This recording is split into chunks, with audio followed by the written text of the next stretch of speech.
The apparent easing of the debt crisis in Europe is not easing our next guest. He says continuing problems over there could spell over onto our shores and lead to another banking meltdown in 2012. David McIlvaney is CEO of McIlvaney Financial Companies, and he joins us now. David, you talking about a 2008-like crisis? I think 2008 was a crisis. I don't think it was the crisis. That, I think, is going to unwind, and we'll see it in front of us. Wait a minute, you're saying it'd be worse than 2008, what we're heading up to? Absolutely, absolutely. What we had in 2008, we started with pristine balance sheets with our central banks, and we were able to take all of the problems that we had with individual financial institutions and roll that over sort of from these individual corporations onto the public balance sheet, so to say. So we've seen an expansion of our balance sheet to close to $3 trillion. We've seen the same thing with the ECB. And so we have kind of the same problem.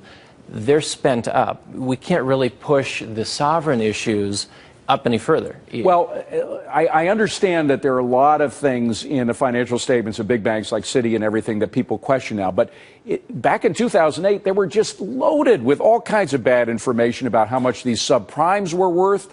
Didn't we get rid of a lot of that? Didn't we rationalize the books back then? Actually, we didn't get rid of any of it. We got to mark things to make believe. We got to mark them to fantasy. We took away the FASB rules. What happened in the fall of 2008 was everything was going to have to be marked to market, and there was a panic.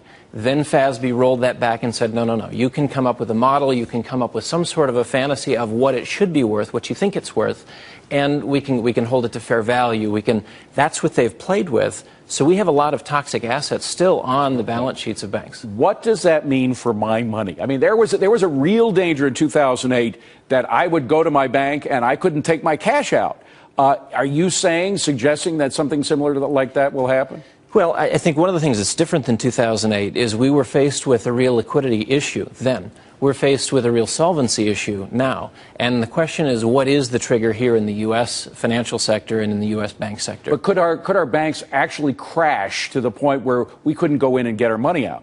I think we could see up to 10% of U.S. banks, up to 20% if you're including U.S. and European banks, either bankrupt or nationalized.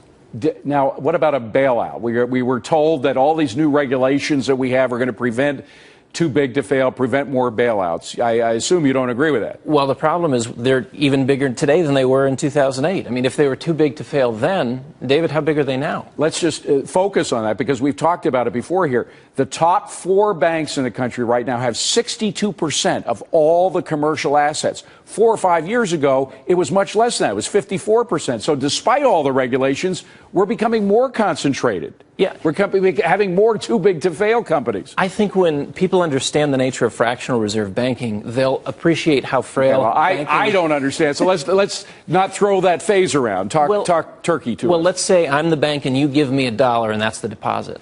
Would it be strange that I lend out $10 instead of the $1? Mm-hmm. It might be. And yet that's essentially what happens through fractional reserve banking.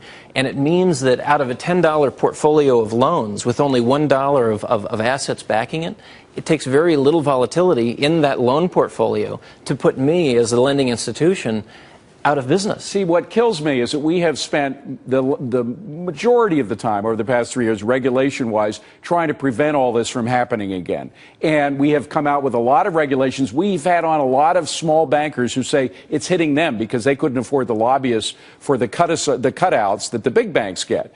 So we are killing the small banks. The big banks, as we see, are getting even more power than they had before. So all this regulation is not only for nothing, it's making things worse. Yeah, I think one of the things that's sort of diversionary is the fact that they're coming up with good numbers in terms of earnings here in the third and fourth quarter. As we finish the year 2011, we have the idea that banks are sort of back in business.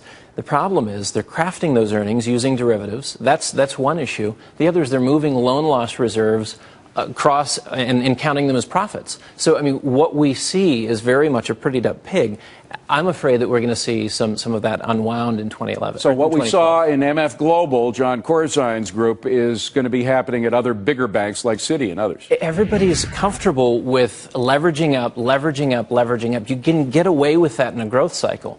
But when credit contracts or you begin to look around at your neighbors and say, you know, how about that collateral? We still have it, right? Or maybe we need a little bit back. That's when those leveraged portfolios begin to unwind. You're seeing that happen in Europe right now where banks banks will not lend to each other. They're going to the ECB. There's so much concern. Or coming to us through the IMF. We got to leave it at that. David McIlvaney, it's a scary picture. Glad you pointed it out to us, I think. David McIlvaney, CEO of McIlvaney Financial Companies. Thanks again for coming in. Well, the